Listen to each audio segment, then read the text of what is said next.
Hi everyone, welcome to this month's Step Outside podcast. My name is Katie Donaldson. I'm the Communications Specialist here at the School of Natural Resources at the University of Tennessee Institute of Agriculture. Today, joining me is Sweta Dixit. Thank you so much for being here. She is a master's student here at the School of Natural Resources. And today, you're going to talk to me a little bit about the research that you've been doing about human-wildlife conflict. Thank you for having me. Yeah, so I am working on reviewing a policy called Park Revenue Sharing Policy.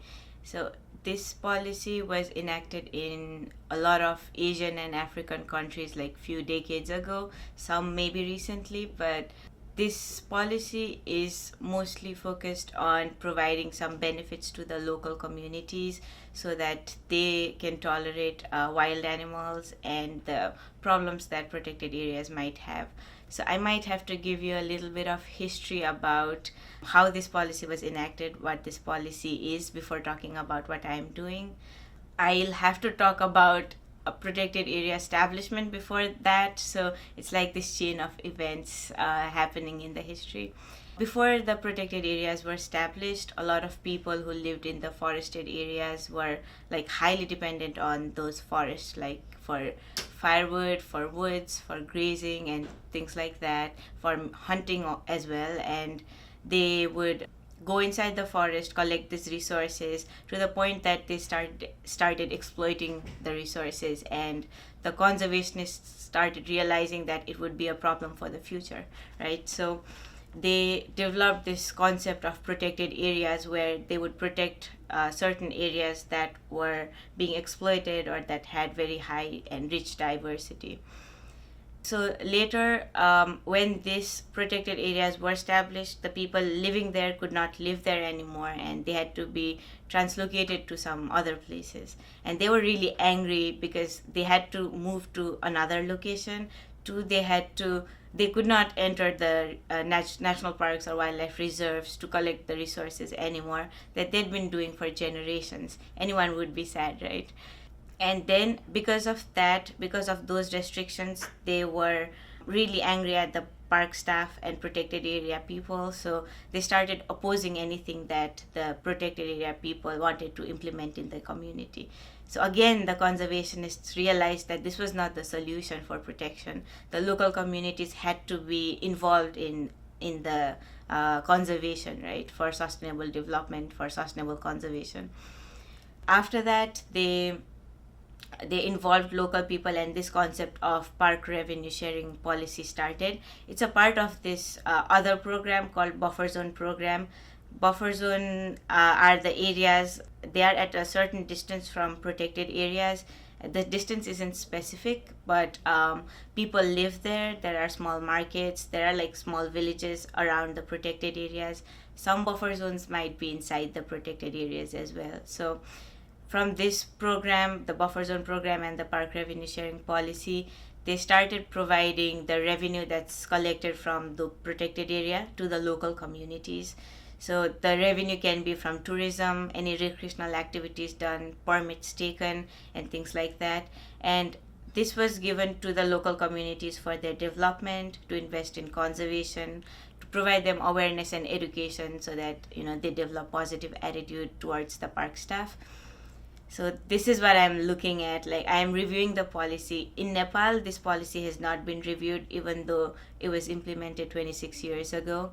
So I am reviewing this policy. I'm looking at the perception of the local communities as well as the key informants like the park managers, the government people, local leaders, and conservation organizations who have already been working in the protected area for several years or even several decades. So I am comparing their perceptions, and I am collaborating with the government of Nepal's Department of National Park and Wildlife Conservation. So that's the department that looks at the policies and all the protected areas. So I am collaborating with them, and hopefully I'll be a part of this policy change in Nepal. And I know you said 26 years since it's been under review. That's a very long time, Yes. as you said. Looking at this policy, what are the changes that you think should be enacted? Yeah, so in Nepal, this policy focuses on 5 major areas. It's on conservation, community development, awareness and education, income generation, and administration. So right now, I mean, 26 years is a long time, as you mentioned, and a lot of political changes have taken place from that time. We didn't have a local government actively working in like local places, but now we have a very strong local government who have a lot of money and they want to work on community development. So the community development part of this policy might be redundant right now, and a lot of interviews from the key informants have mentioned that removing the community development would be a good idea, and because people are getting compensated for wildlife loss and damages from other entities, but they do not think that the compensation is enough. So they recommend replacing the compensation with replacing the community development with the compensation part, so that people are more satisfied with the program and they do not get angry with the park staff for any kind of damage, or they do not end up killing the wild animals for the damage done. The other important thing is improving the perceived benefits of the community, because in my research I found that when people perceive more benefits from the protected areas, they tend to have more positive attitude towards the park staff, and they tend to be involved more in conservation parts. So increasing the benefit and reducing the burdens that they have from the protected area is another thing that needs to be changed in this policy. Another part is that women, they are not much involved in higher positions. So a lot of key informants recommended that women need to be involved in mostly in the higher part, because they are involved in, they take leads in the local level but not in the council or the committee level, the higher positions. Yeah, these are the most basic changes that needs to be done right now. And I know you said when you were talking about compensation, especially for any damage from wildlife. Could you just give an example of what people are experiencing right now?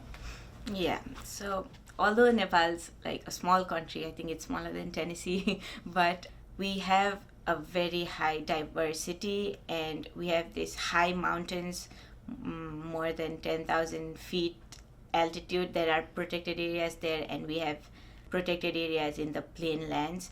So depending on areas, the conflicts differ, because the animals differ.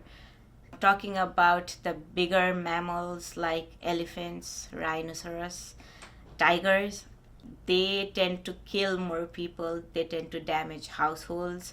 And elephants, they walk in herd. So when they pass a village, they just walk through their fields, crop fields, and they damage all the crops, right? So there are small mammals like boars, monkeys, porcupines that damage crops.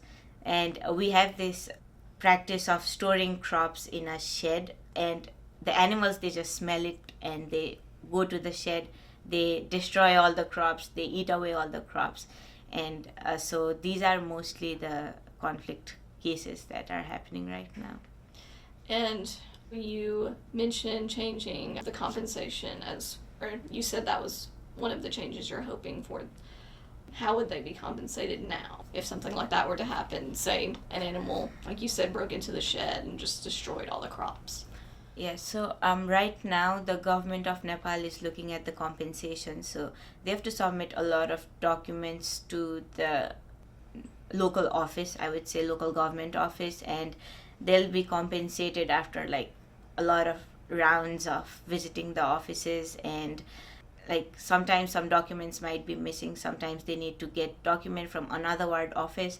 And these protected areas are present in rural parts mostly, so there might not be any vehicles, people might not have any vehicles, or public transportations might not be available. There are a lot of places in Nepal where roads aren't there, there's no accessibility, right? People have to walk for hours just to reach a health post, so they might have to walk more hours to reach a ward office. So they have problems with that.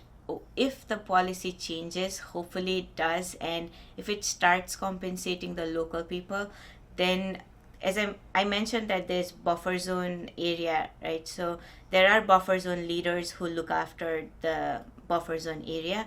So if the policy changes, the buffer zone leaders will be looking at the compensation, and they can provide immediate compensation to the local communities, because when people suffer, they would rather get little money at the time of their suffering than a lot of money a year later or 2 years later, right? So hopefully this will provide them a straightforward and timely compensation.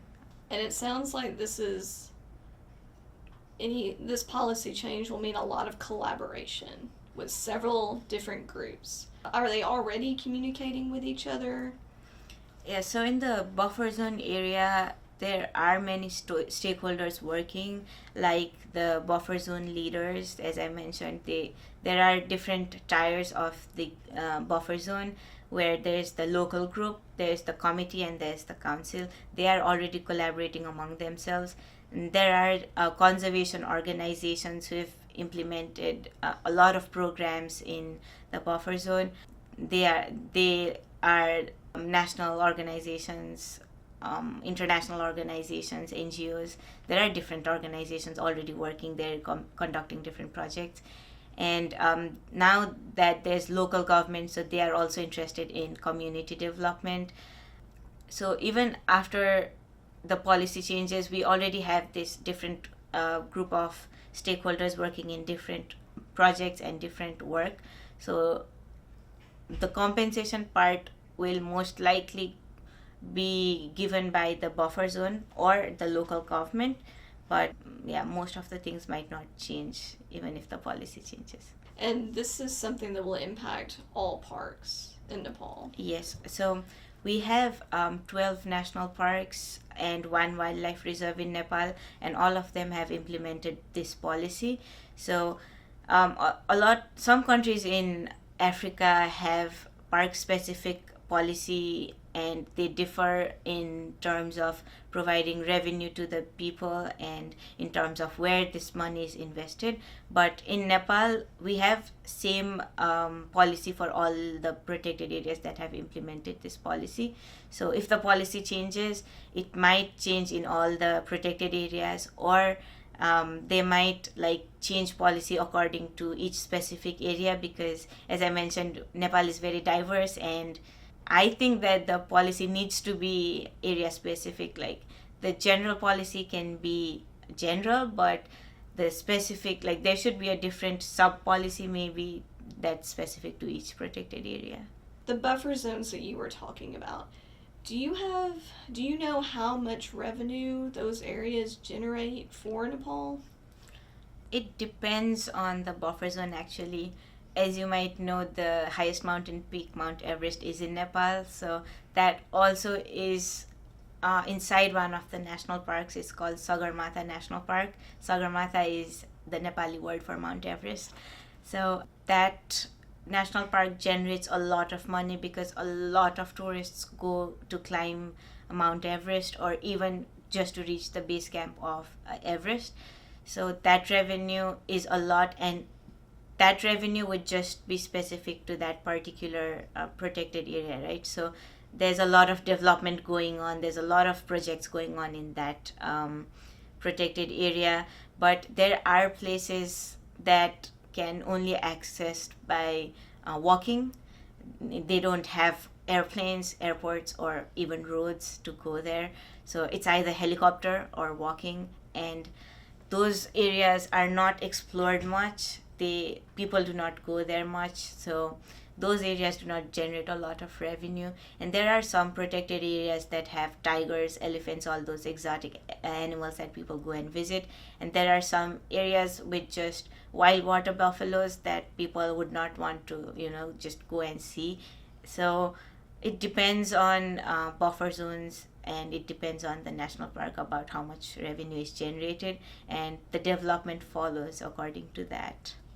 And you were talking about how specifically around Mount Everest, there's a lot of development there. I imagine with this policy change, will that impact all those developments? It depends on how the policy changes. So some of the key informants have proposed that whatever revenue is generated from all these protected areas be collected all together and distributed evenly to all the protected areas so that there's equal development.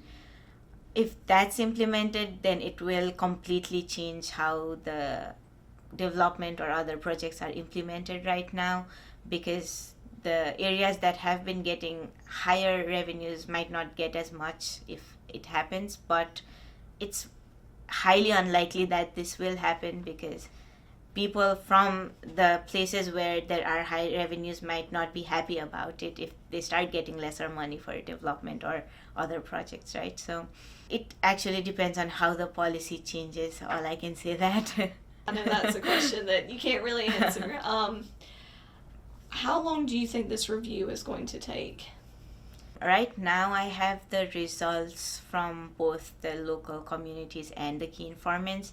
I am writing my thesis for it, so I might present it to the park managers or just the leaders of the Department of National Park and Wildlife Conservation, the policymakers. So I might present them after I'm done with it, and they will take the suggestions, review it, and hopefully stay in discussion. Maybe a year or two it might take to change the policy. But they are interested, and the scientific community is really interested about how this policy is going to change, because it's the first time it's going to happen in Nepal for this policy. You were talking about how other countries have policies that relate only to national park areas. Do you think other countries may see how this policy changes and they might implement similar changes in their own countries? Yes, of course. Like, my research is based in Nepal, but it has a wider implication because a lot of Asian countries and African countries, they have similar policy. And Nepal, especially, it provides a substantial amount of revenue to the local communities than other countries.